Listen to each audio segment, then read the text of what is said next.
bonjour tout le monde. Merci d'être présent. Merci aux orgas pour cette nouvelle édition, pour nous laisser encore la chance de pouvoir parler de Mobile Ops devant vous. Objectif cette année d'atteindre la phase de questions-réponses. C'est important, on n'avait pas réussi l'année dernière. Donc on a revu un peu le process. On va être un peu plus, moi, sur une présentation théorique et eux sur un retour d'expérience, nos experts.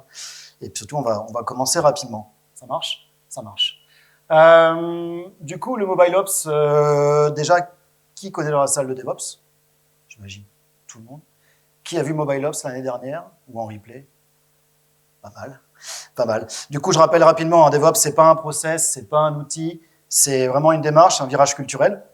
J'aime bien le framework Calms, qui résume assez bien les piliers du DevOps, le côté collaboration, culture, le côté automatisation, Lean, on évite tout ce qui est superflu finalement pour travailler plus rapidement, la mesure, on en reparlera plus longuement, et le partage. J'aime bien l'idée de partage. Des fois, on a tendance à dire que le DevOps surresponsabilise les devs.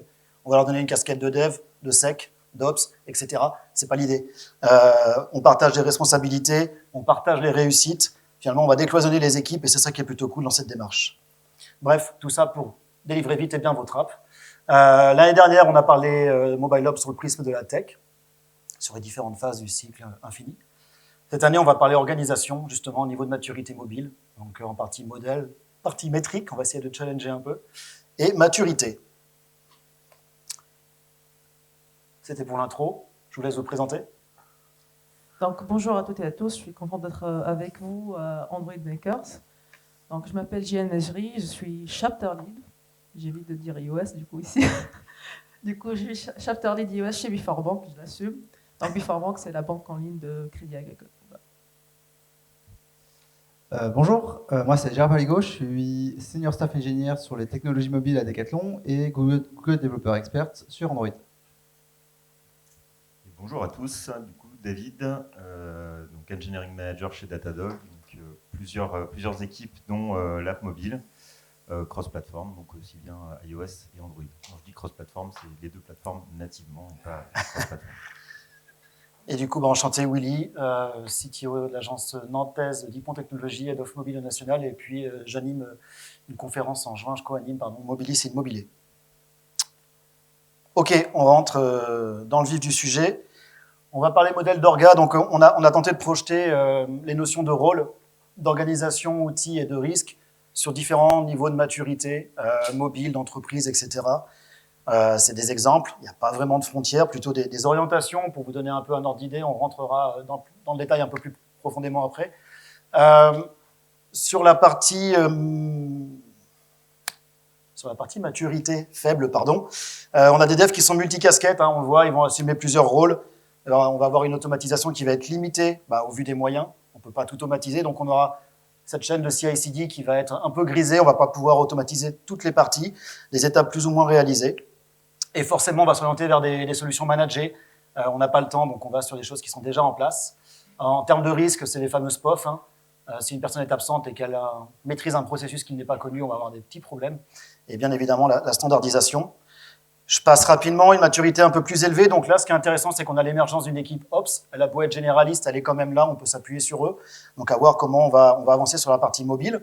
On voit aussi des CI/CD hybrides, dans le sens où, vu qu'on a de l'Ops en interne, souvent on a des runners Java, on va pouvoir faire du run de son app Android, la partie build d'Android on-prem, dans son infra, garder le manager pour iOS, parce qu'on le sait, iOS, c'est pas si simple à gérer chez soi. Donc on va retrouver un peu cette CI/CD hybride avec du Fastlane, ça qui est plutôt cool.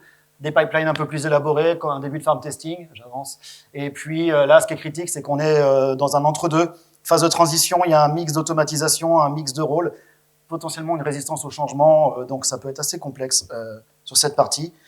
Et là, j'arrive sur le top de la maturité, des équipes SP dédiées qui connaissent par cœur leurs OS, des équipes plateformes qui vont vous aider, justement, qui vont vous mettre à dispo une CI/CD, qui vont vous mettre à dispo des SDK pour être plus efficaces dans vos développements. Un début d'émergence d'équipes qualité. Alors, on fait tous de la qualité, mais eux, ils vont faire vraiment de la strat en termes de qualité. Ça va parler sécu. Donc, on voit d'ailleurs le mobile SecOps. Une CI/CD du coup bien plus sophistiquée. Ce qui est intéressant, c'est que ça peut même aller jusqu'à la réinternalisation. On a plus de moyens, on a plus de budget, on a plus de compétences. ben, on voudrait potentiellement avoir plus de souveraineté, tout rapatrier chez soi. C'est des modèles qu'on peut voir. Et forcément, les feature flags, les versions. Oui, avant de passer à la suite, juste peux me permettre à main levée ici, il y a des gens qui se retrouvent dans la dernière ligne de maturité ici. Ah bah, non, personne. Et à la première ligne, est-ce qu'il y a des gens qui sont peut-être plutôt dans des vraiment très petites entreprises ou est-ce que vous vous situez entre les deux? Donc première ligne, il y en a il y en a une, ok. Et du coup dernière ligne, personne. Donc vous vous situez tous entre les deux, quoi. Ok, intéressant. Bien vu. Et je finis là-dessus avec, effectivement, dans les grandes structures, ce qui est compliqué, c'est garder l'agilité vis-à-vis des complexités organisationnelles et puis de garder le partage de la connaissance vis-à-vis des rôles spécialisés. Après, je me tais, promis, dernier slide. Des exemples de théorie, toujours pareil, on reste dans la théorie d'organisation, avec cette fameuse chimère d'organisation Spotify, appliquée, pas appliquée, on ne le sait jamais, il y a plein de légendes là-dessus. Il n'empêche que c'est pour vous montrer la complexité de l'organisation, avec des tribes, plusieurs tribes, au sein de chaque tribe, des squads qui correspondent à des équipes, des chapters transverses, déjà pas simple à assumer, et même des guildes, donc des équipes auto-organisées, piochées à droite à gauche, même dans plusieurs tribes. Ces chevauchements-là, ils ne sont pas simples. C'est pas pour rien qu'il y a beaucoup de boîtes contestées ce modèle, et c'était un échec. Ça demande de l'expertise, ça demande de la seniorité vis-à-vis de l'ensemble des personnes qui vont avoir plusieurs casquettes pour réussir à s'y retrouver quand on est chapter, guild et dans une squad. Donc voilà, c'est vraiment complexe. Ça a 10 ans, pour info, même un peu plus de 10 ans, ça va avoir 12 ans. Un modèle un peu plus récent, Team Topologies, que vous connaissez sûrement, où justement c'est intéressant de voir, c'est qu'il n'y a plus du tout de chevauchement des équipes. Les équipes sont bien distinctes avec les streamlines qui vont être focus sur de l'apport de valeur, la Mobile Enabling Team en rose qui va permettre de tacler des problématiques techniques, c'est eux qui vont avoir l'expertise, c'est un peu les nouveaux chapters. La Mobile Platform Team qui va, comme je dis, apporter des SDK, de la CI/CD, etc. Et vu qu'il n'y a plus de chevauchement des équipes, Team Topologies a mis en place des moyens d'interaction pour structurer la collaboration, donc du X as a service, facilitating, je ne vais pas en parler là. Mais tout ça pour vous dire que, j'aime bien cette expression, putting lipstick on a pig, you are still a pig. C'est pas parce qu'on s'appelle squad ou n'importe quel nom d'équipe qu'on l'est vraiment. Cherchez pas à vous rapprocher, c'est bien de connaître la théorie, inspirez-vous de la théorie, mais pensez à vos contraintes organisationnelles. Et si vous pouvez, dans le cadre d'une refonte, tentez de vous organiser à l'image de votre produit. C'est ce qu'on appelle la loi de Conway inversée, mais c'est toujours intéressant de profiter d'une refonte pour le faire. Voilà, faites votre orga en fonction de vos contraintes. À vous, l'expert. Ok. Du coup, juste pour lancer un peu la discussion, donc, nous, chez nous, on se retrouve un peu plutôt dans les team topologies, dans le nouveau type d'organisation, avec vraiment une équipe mobile qui est dédiée à l'app mobile et qui va faire un peu de l'advocate sur chaque team produit. Si vous connaissez un peu Datadog, on a plusieurs produits et on intègre ces différents produits dans l'app mobile. Et du coup, c'est le rôle de notre équipe mobile d'aller essayer de voir, de mettre au fait, discuter avec les équipes comment ils peuvent intégrer la fonctionnalité dans le mobile et travailler avec eux pour pouvoir rendre ça pérenne le plus possible et activer le mobile. Donc il y a une notion un peu de guilde sur des projets transverses, mais on a surtout une équipe dédiée qui va discuter avec tout un tas d'équipes distinctes et produits distincts. Moi, je voudrais rebondir sur un truc que tu as dit, c'est la théorie, et entre la théorie et la réalité, il y a un monde, et il y a des contraintes, tout ça. Moi, je me retrouve sur la dernière slide, je me retrouve un peu entre les deux, c'est-à-dire qu'on a des chapter leads sur de la pratique, comme la quality ou la partie support, etc., qui, eux, vont tracter une stratégie quality en transverse, que ce soit pour la partie front, donc mobile, Android ou iOS, ou la partie même back-end, parce qu'il y a des interactions. Pour l'instant, nous, on a un sujet chaud chez nous, qui est tout ce qui est stratégie de mock, et ça va de pair avec la partie back-end, parce que c'est le back-end qui doit être moqué, en général, enfin, dans des tests end-to-end, tout ça. Et donc, il faut garder, pas il faut, mais c'est intéressant de garder parfois des des choses qui sont vraiment très transversales et qui vont impacter un peu toutes les équipes. Et chez nous, on a un métier qui est apparu depuis 3-4 ans, qui est du coup le métier de staff, qui est mon métier à moi, et qui est, lui, a aussi un impact, ce métier a aussi un impact sur plusieurs, de façon transversale, mais pas forcément autour d'une seule pratique comme on l'entendait avec le chapter, et pas non plus dans ce qui est décrit dans la partie peut-être enable, parce que ça va vraiment être, alors si vous connaissez un peu la littérature autour du métier de staff, il y a ce qu'on appelle plusieurs archétypes de staff, et en fonction de l'archétype, on va plus rentrer dans la case peut-être plateforme si on veut vraiment rentrer dans des cases. Certains sont plus dans la case enable et d'autres sont dans d'autres cases qui ne sont même pas exprimées dans ces schémas-là. Et en fait, tout ça, ça répond à des besoins qui sont très liés à notre quotidien. On avait un besoin de travailler la stratégie de MOC, et ben on a chargé notre équipe transverse quality de convenir de la meilleure solution par rapport à ça et par rapport à nos contraintes, etc. Et après, c'est rendu dans les mains des staffs qui vont rendre les choses possibles, poker ces choses-là. Donc on a, pour info, donc moi je suis sur l'application grand public de Decathlon. Et du coup, on a 3 staffs, un staff par projet. Donc on a un projet back-end, Android et iOS. Et moi, je suis senior staff, donc je travaille avec eux 3 sur les 3 projets. Et donc nous, on est là pour rendre les choses possibles, faire des POC pour savoir si ce qu'ils ont voulu faire sur le papier est faisable et ajuster si c'est pas faisable, etc. Et les mener jusqu'à un cas de succès pour après on puisse accompagner les équipes en daily life au quotidien pour du coup justement les accompagner à prendre les choses en main et que nous on puisse aller sur un autre sujet qui serait peut-être traité par une autre équipe, le support ou n'importe la partie managériale ou peu importe, ou la partie business. Donc ouais, je pense que c'est vraiment important de garder en tête que prenez du recul avec la littérature. La littérature, c'est bien pour structurer au début. Que si vous montez une équipe ou si vous constatez que dans votre équipe, ça ne fonctionne pas, se raccrocher à la littérature, c'est intéressant. Mais une fois que vous êtes assez mature sur votre implémentation de la littérature, bah, regardez un peu votre contexte et adaptez-la pour répondre à votre contexte. Voilà. Merci. Nous, du coup, chez Before Bank, donc Gérard, il parlait de la littérature. On s'est basé au début sur un modèle Spotify. Puis on a vu petit à petit en fait les limites qui concernent ce genre d'organisation. Donc on a des tribes, des squads et des chapters, d'où vient mon rôle, chapter lead. Et du coup, puis petit à petit, on a commencé à rectifier un petit peu. Surtout, on a mis en place dès le départ une équipe enabling qui va jouer ce rôle de facilitateur. Et puis on a mis aussi une squad qui permet subsystem en fait, qui permet de travailler sur un sujet technique bien spécifique.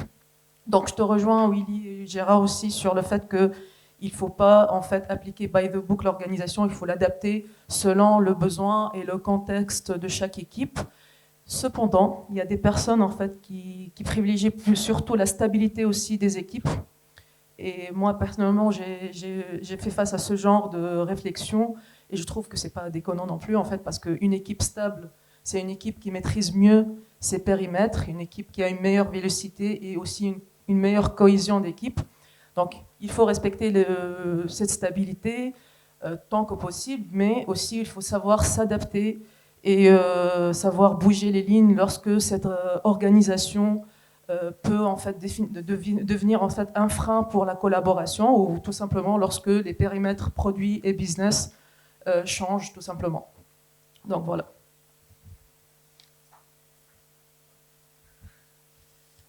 Bien réagir sur la stabilité. Alors, je te rejoins complètement sur la stabilité. Pour le coup, ça m'a fait penser à quelque chose. Un des gros avantages justement d'avoir quelque chose, enfin, une organisation comme ça dédiée mobile, c'est aussi pour garantir la stabilité de l'équipe. En fait, finalement, le fait d'avoir suffisamment de challenge, d'amener suffisamment de challenge technique à l'équipe d'ingénieurs avec qui on travaille. Je suis sûr que vous êtes tous confrontés à ça.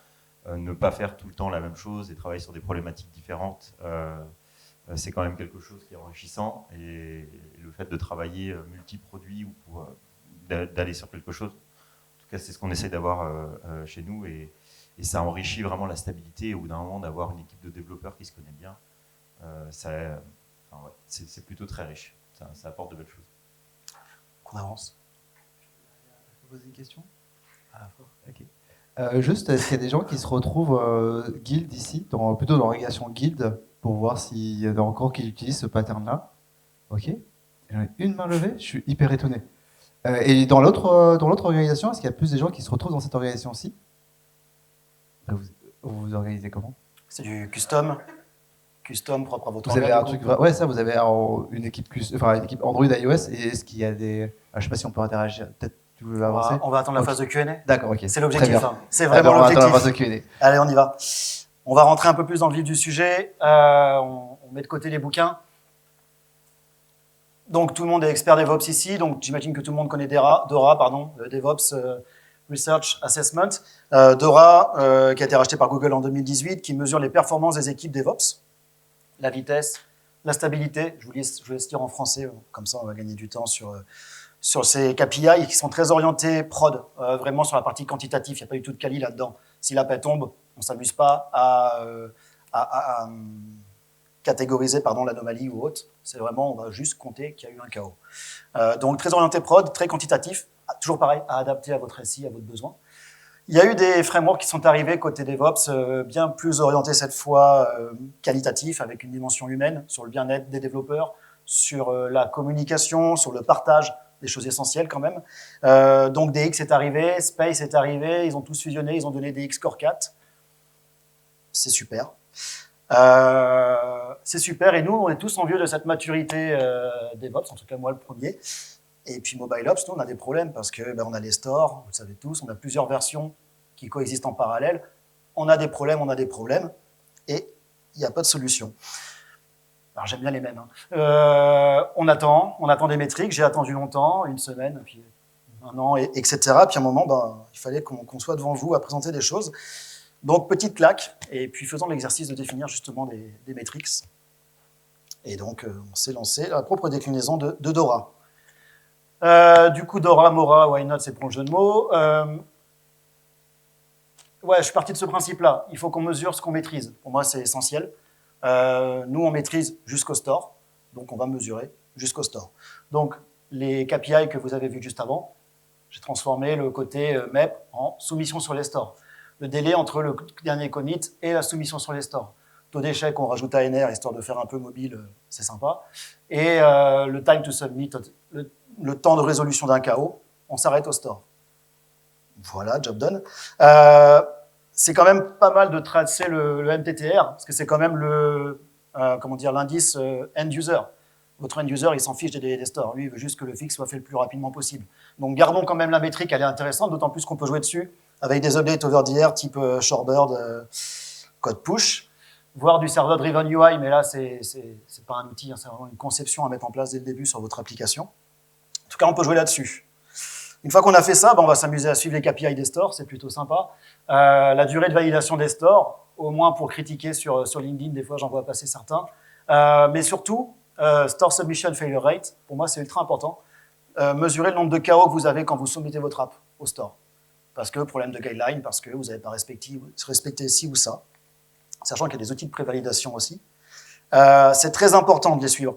Moi, je pense que côté store, ils suivent des KPI sur vos comptes de développeurs qui vont derrière servir dans la priorisation ou non de la soumission, de l'étude de votre APK. Donc, soyez quali, n'utilisez pas les stores comme un check des guidelines.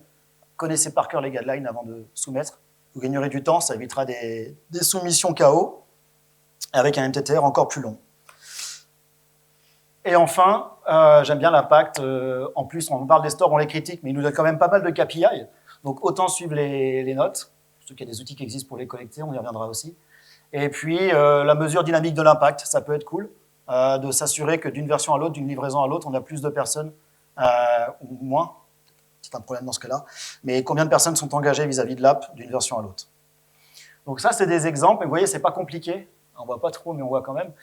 N'hésitez pas à adapter des métriques à votre besoin. L'idée, c'est toujours pareil.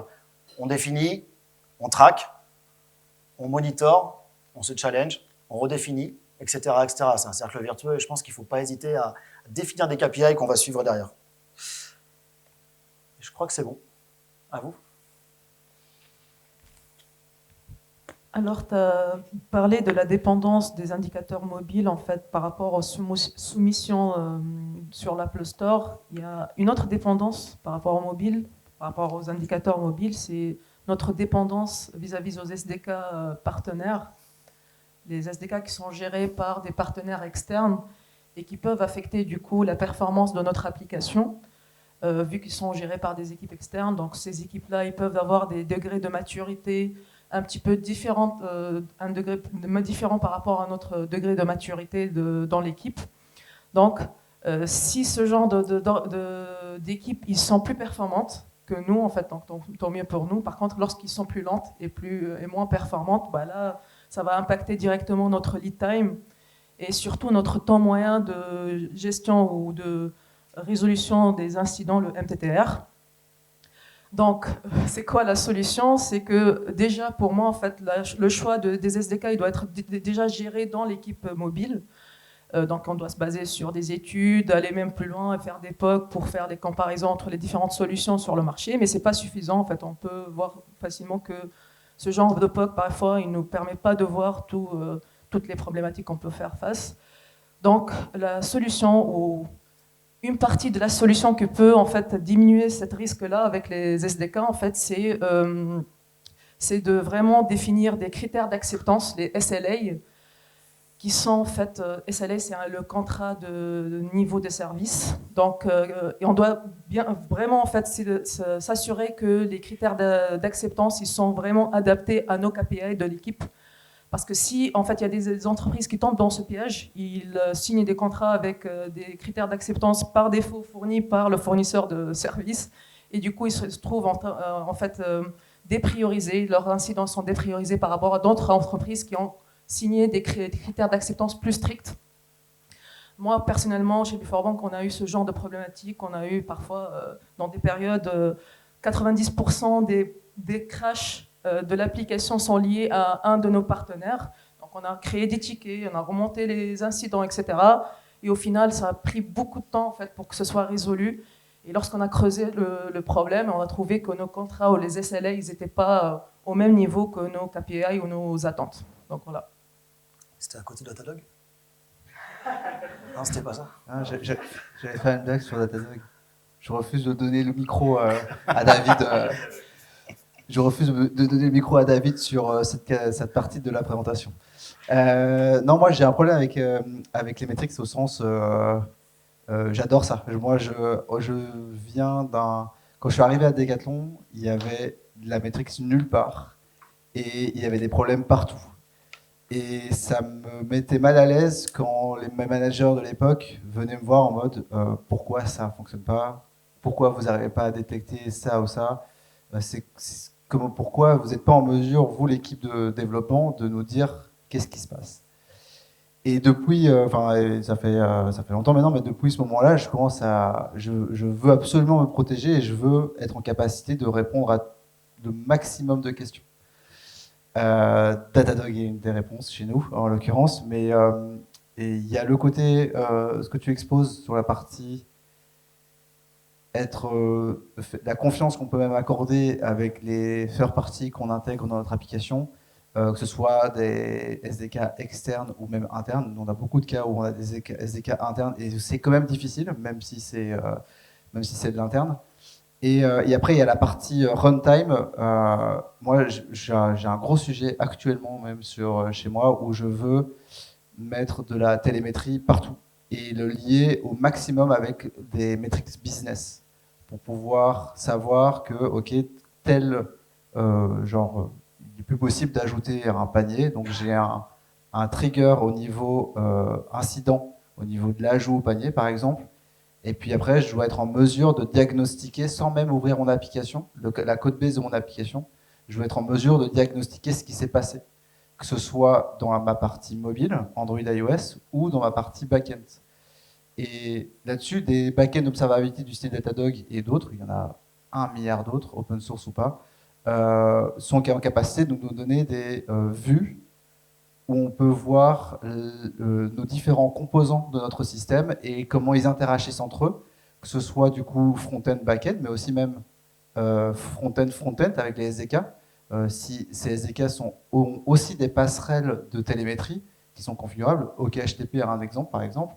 OKHTP, je peux lui donner un intercepteur et je peux du coup observer la couche HTTP hyper facilement. J'ai juste à mettre dans mon intercepteur un traceur qui va me générer des traces, qui va après être collecté et qui va être pushé dans mon backend d'observabilité. Pareil, si j'ai des interactions avec quelque chose qui est connecté en Bluetooth, si j'ai des objets connectés ou n'importe quoi, ben je veux pouvoir être en mesure de instrumenter ma connexion Bluetooth, de passer un certain nombre d'informations à mon objet connecté qui pourrait lui-même être aussi instrumenté. Si vous connaissez un peu la partie télémétrie et notamment chez moi OpenTelemetry, il y a tout un concept de trace ID, etc., qu'on peut venir passer à des composants qui sont externes, qui vont nous permettre après de lier une trace avec plein de ce qu'on appelle des spans, et qui va nous permettre, une fois que c'est dans un backend d'observabilité, afficher l'entièreté du système.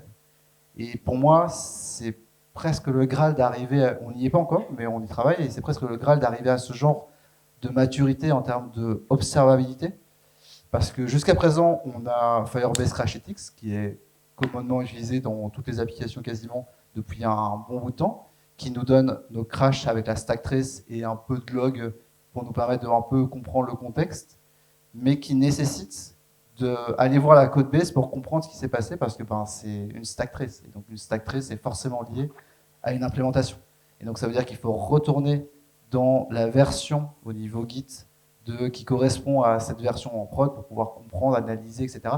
Et ça nécessite d'office une compétence de développeur ou développeuse pour pouvoir investiguer. Là où si on arrive à extraire toute cette complexité-là dans un backend d'observabilité, on est en mesure du coup en fait, limite, notre support de niveau 1 ou de niveau 2 puisse faire le travail parce qu'il sait interpréter, il sait aller consulter tout ce qui est dashboard et alerting, etc. Allez, je te fais une transition. Non, vu le temps qui passe, je pourrais parler très très longtemps là-dessus, évidemment. La seule chose que je pourrais ajouter, je suis évidemment extrêmement d'accord avec ce que vous avez dit, la seule chose que je pourrais ajouter, c'est les feature flags, on en parlait au début. Un des moyens pour les stores d'être à peu près sûr de sortir quelque chose de qualité ou de pouvoir maîtriser sa release, c'est d'avoir des feature flags, de pouvoir activer à distance sur juste un petit ensemble d'utilisateurs et de tester un peu sa feature. Mais surtout, pour connaître quelles sont les métriques ou est-ce qu'il vous manque des métriques, posez-vous la question, est-ce que je suis capable de mesurer la performance de mon feature flag? Si j'active quelque chose, est-ce que je suis capable de mesurer l'impact qu'a cette nouvelle fonctionnalité sur mon app? Oui, non. Enfin, si la réponse est non, évidemment, rajoutez des métriques pour ça, et c'est comme ça que vous pourrez rajouter vos feature flags et traiter tout ça. Voilà. Merci. Dernier chapitre, matrice de maturité. Pareil, on fait écho à Dora, hein. L'idée c'est de faire du mobile ops et du DevOps. Dora, je ne sais pas si vous connaissez ce tableau, il fournit ce tableau qui est super intéressant, tous les ans. Pardon. En fait, il récupère des stats sur les fameux KPI dont on a parlé, propres à Dora. Et en fait, il positionne toutes les entreprises sur lesquelles il y a des statistiques. Vous voyez, il y a même des chiffres, hein, c'est sur 2024. Ça vous permet à vous, en fonction des KPI affichés, de savoir à peu près dans quelle gamme de maturité DevOps vous vous positionnez. Donc, typiquement, si vous êtes capable de faire de la livraison à la demande, d'avoir 5% de KO par livraison et une correction en moins d'1 heure, vous êtes avec l'élite mondiale de toutes les applications mesurées par Dora. Donc ça, c'est cool. Toujours pareil. Comment on l'applique au mobile? Eh ben, je rajoute les KPI qu'on a définis juste avant sur la partie store, sur la partie impact. Et alors là, c'est complètement arbitraire. Je mets des chiffres parce que je n'ai pas de stats. Mais voilà, si on fait du focus mobile, côté élite, on peut se dire qu'on est à entre 0 et 15% de KO en soumission store. 0 étant l'objectif, on est tous d'accord. En temps de validation des stores, moins d'1 journée. Alors, temps de validation des stores, ça dépend forcément Android, iOS. L'App Store est beaucoup plus rapide, c'est en moyenne 24 heures en ce moment par rapport à Android, c'est plutôt 3 jours. Ça va dépendre du volume de soumission. Pendant les fêtes, typiquement, prévoyez plus large, ça va être un peu plus long. Conformez-vous aux guidelines. Faites une appli quali, testée, et des incréments assez légers. Plus l'incrément est léger, plus c'est simple de leur côté à valider, à recéter, et du coup à passer ce délai. Bref, L'engagement, tant qu'à faire, si on peut avoir plus de personnes d'une livraison à l'autre, on est tous contents. Et puis les notes, c'est pareil, hein, on peut avoir du 4,5 sur du low, c'est pas forcément l'idée, mais plus on va sur une maturité forte, plus normalement la note est élevée dans le sens où l'expérience est top. J'ai un KO, je sais qu'au moins d'une heure, il va être corrigé par l'équipe en face, donc en termes normalement d'expérience utilisateur, c'est plutôt cool.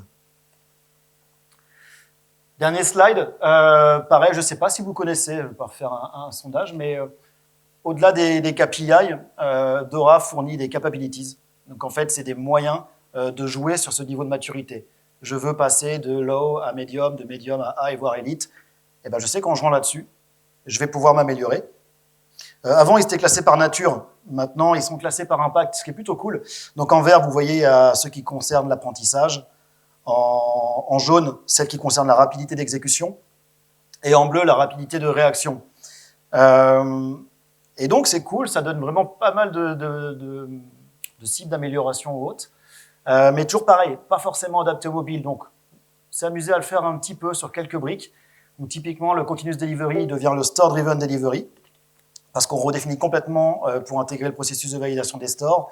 On va mettre de nouvelles métriques de performance, on en a déjà parlé.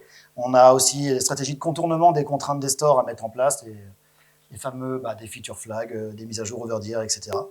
On va continuer comme ça sur le deuxième. Attention, Deployment Automation qui devient le Mobile Build and Release Automation. On n'en a pas parlé, mais sur mobile, vous le savez tous, il faut signer déjà quelque chose qui est propre au mobile. C'est pas simple, il y a une gestion des certificats à avoir, etc. Une soumission automatisée. Les stores, c'est pas juste un APK, hein, c'est aussi des métadonnées à fournir, voire des fois des documents, ça prend du temps, d'où le rôle de Release Manager qui existe aussi, pas pour rien. Des distributions multicanales, test, bêta, prod, on a un peu le même sur le web, mais quand même sur le mobile, c'est quand même pas mal poussé. Et puis voilà, je l'ai fait aussi sur Working in Small Batches, l'idée c'est d'avoir une approche totalement repensée avec les feature flags dont parlait justement David, des modules téléchargeables, des bundles bundles téléchargeables, stratégie de déploiement pour faire de la canary release via les stores, c'est pareil, c'est ce que tout le monde fait, j'espère. Et puis l'activation à distance de features pour faire de la progressive delivery, justement. On continue, pareil, clin d'œil Datadog, mais le monitoring. Le monitoring, on en a parlé, il faut réussir à faire du monitoring sur des millions de devices, sur des marques différentes, sur N versions en parallèle en prod. Vous avez tout ce problème-là, déployer et ne pas maîtriser vos versions qui sont en prod. Ça, en termes d'observabilité, c'est un vrai challenge. Il y a pas mal d'insights à récupérer sur tout ça. Et puis quand même, j'aime bien la sécu, donc petit focus dessus, mais vous le savez tous, hein, le focus est beaucoup plus front que sur du DevOps. On met à dispo les sources, sachez-le, sur les stores, n'importe qui fait du reverse dessus. On peut creuser ce qu'il y a dedans. Donc pensez, sécuriser vos données, mettre le plus souvent les API key côté back ou autre, quand c'est possible en tout cas.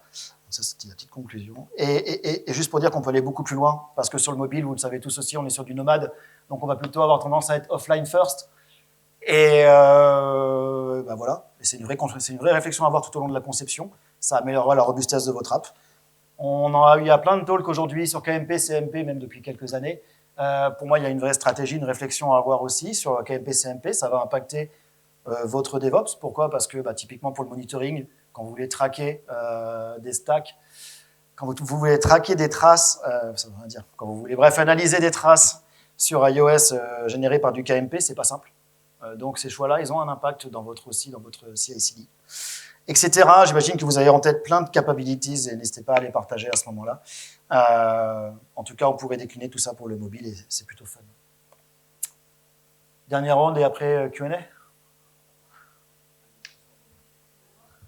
J'aimerais bien faire une petite remarque sur les capabilities Accelerate. En fait, je vous rassure que vous n'êtes pas obligé de travailler sur les 29 capabilities pour améliorer les performances de votre équipe. En fait, la bonne nouvelle, c'est que ces capabilities, ils sont interconnectés. En fait, donc dès qu'on travaille sur une capability, ça peut impacter positivement une ou deux ou plusieurs capabilities. Par exemple, je donne un exemple sur les capabilities de learning qui sont verts. En fait, par exemple, si on travaille sur la documentation, la qualité de documentation, ça va impacter, du coup, on va avoir moins de dépendance à l'oral entre les équipes et du coup, ça va impacter, en fait, ça va accélérer en fait l'apprentissage et du coup, on va impacter le flow de rapidité d'exécution qui est le flow jaune. Pareil, si on travaille sur le fast feedback, par exemple, on prend en exemple l'automatisation des tests. Du coup, on va avoir de moins en moins besoin d'une intervention humaine par les QA. Et du coup, en fait, on va découvrir les bugs et les régressions en fait, d'une manière plus rapide. Et on peut éviter aussi que les bugs arrivent jusqu'à la prod. Donc, on va avoir moins de stress dans l'équipe, une équipe plus sereine.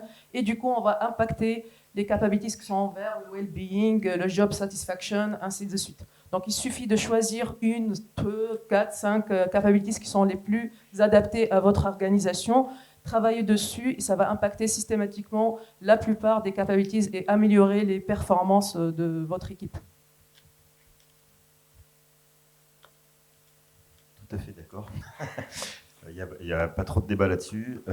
En fait, on en revient un peu à ce qu'on a dit au tout début, ce que tu as dit au tout début, qu'il y a la théorie et il y a la pratique. Il y a pour vous comment ça se passe dans vos équipes et comment vous adaptez. Pour rapporter à ce qu'on fait, par exemple, chez nous, pour donner un exemple, sur certaines de nos fonctionnalités, l'équipe mobile, on parle beaucoup de la communication avec les back-ends, adapter le back-end au mobile, etc. Mais est-ce que on doit vraiment en fait imposer ça à nos équipes mobiles? Bon, c'est un autre débat. En tout cas, ce qu'on fait chez nous, c'est qu'on essaye autant que possible d'avoir les BFF ou back-end for front-end lorsque c'est nécessaire. Et du coup, cet avantage-là, c'est qu'en mettant en place des règles de CI/CD, en mettant en place un certain nombre de tests qui sont bloquants sur les CI des équipes dédiées, il s'avère qu'on a les autres équipes qui, lorsqu'elles font des évolutions, travaillent pour nous, débloquent la CI en faisant évoluer, en fait, en portant finalement le BFF que nous on a créé pour leurs nouvelles fonctionnalités. Et on déporte complètement en fait la maintenance de cette fonctionnalité qui a été intégrée par l'équipe mobile à l'équipe produit d'origine. Donc on répond finalement à un certain nombre de ces capabilities en fait qui ont été mentionnées, juste avec cette réponse par rapport à notre organisation. Donc voilà, c'est un exemple. Moi, avant d'expliquer un peu aussi ce qu'on en fait à Decathlon, tout ça, par rapport à la première question, j'imagine que beaucoup d'entre vous travaillent plutôt dans un contexte start-up. Est-ce qu'il y a des gens qui travaillent dans des start-up ici? Non, même pas. Ok. Parce que du coup, je me disais, peut-être que vous êtes dans beaucoup plus petite équipe et beaucoup de choses qu'on vous présente aujourd'hui, c'est peut-être pas des choses qui vous parlent beaucoup parce qu'on est, je pense, tous les trois dans des plutôt grosses entreprises.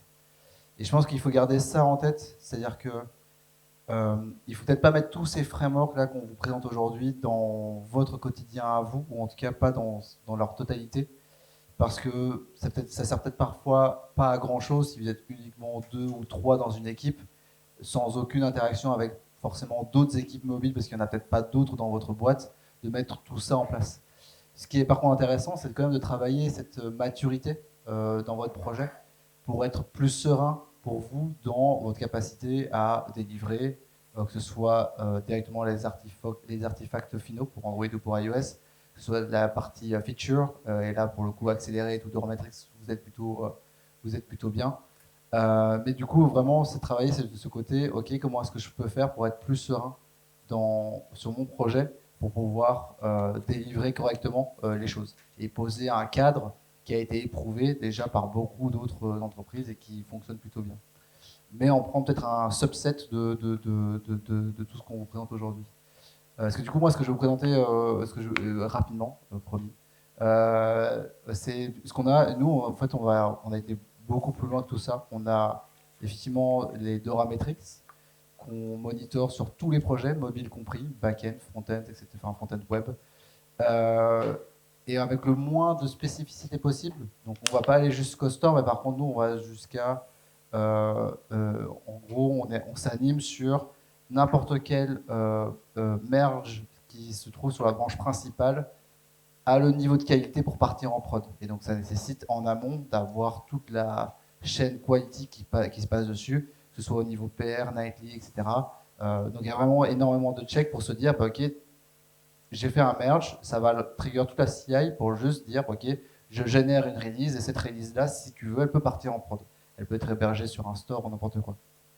La plupart ne partent pas en prod, hein, mais elle pourrait, parce qu'elle a le tampon qualité nécessaire pour pouvoir le faire. On a aussi ce qu'on appelle chez nous la Maturity Matrix, qui est un méga framework sur plusieurs piliers. Donc on a un pilier développement, delivery, quality, support, on a aussi un design, infrastructure, etc., etc. Donc ils ne sont pas tous pertinents pour chaque projet. L'infrastructure est très peu pertinente sur la partie mobile, par exemple, ou la partie design est bien plus pertinent et moins pour la partie back-end. Et sur lequel on a après des niveaux et on vient travailler la maturité sur chacun de ces piliers à travers les niveaux pour du coup travailler la maturité globale du projet. Et ça pour tous les projets mobiles. Aujourd'hui, des projets mobiles à Decathlon, on en a 200. Donc c'est énorme. Et il faut et on veut être en capacité de se dire, ben, s'il y a un ingé veut partir d'une équipe A à une équipe B au sein de Decathlon, comme Decathlon, c'est des boîtes dans des boîtes presque, eh ben, on veut être en capacité de, même si le contexte est très différent, ben, on est tous le même, on s'anime tous sur les mêmes metrics, sur la même maturity matrice, sur la même tech radar aussi, donc ce qui nous permet de connaître les choix technologiques qu'on peut mettre jusqu'à la librairie prête dans nos projets, pour que du coup on ne soit pas complètement perdu, que ce soit en termes de stack technique, d'organisation aussi, l'organisation humaine autour du projet, etc., de structure d'équipe, etc. Donc même si les projets sont très différents, la finalité, la stack et l'organisation, elles sont normalement assez similaires. Voilà. Il est 29. Trop content. Dans les temps. C'était comme l'année dernière, on l'a mis à jour en jaune. C'est ce qui est un peu lié à ce qu'on s'est dit. Je vous invite vraiment, si vous connaissez Fastlane, prenez Fastlane Pre-Checker pour checker en avant de soumettre au store que votre IPA, APK est conforme. Store Previewer qui fait le même taf mais sur les guidelines UX UI. Donc, vraiment faites ça et puis lisez les guidelines tout simplement. Abotap Radar pour faire du review tracking. Les updates, vous les connaissez, on en a déjà parlé. Et c'est le moment des questions s'il y en a.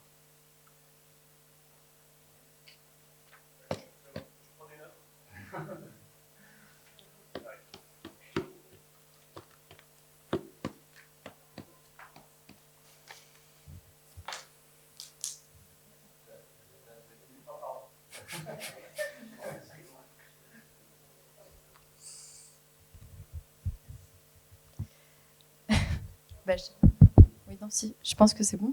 C'est bon. Merci pour les échanges. Je voulais rebondir sur justement la question que tu posais, Gérard, sur dans quel type d'orga, en fait, comment on fonctionnait. Je pense qu'il y a beaucoup d'entreprises qui vont mettre en avant la stratégie autour du mobile. Mais moi, par exemple, là, je débarque chez un client qui a enterré son appli pendant 6 ans et qui a décidé de la ressortir parce que maintenant, faire du mobile, c'est devenu un peu la base. Mais du coup, moi, il faut que j'arrive à convaincre de OK, en fait, faire la qualité, mettre en place une CI/CD parce qu'il n'y en a pas. Voilà, on en est là en fait, donc on va vraiment de très loin. Et je me demandais si du coup vous n'aviez pas des tips, alors outre tous les arguments qu'on a déjà abordés, mais peut-être des choses qui pourraient aider à convaincre en mode on dit ça à un DSI, il dit bah oui évidemment, ça tombe sous le sens. Est-ce que le client chez qui tu es a d'autres projets techniques, genre des projets web ou back-end ou... Ouais, mais c'est à peu près dans le même état que...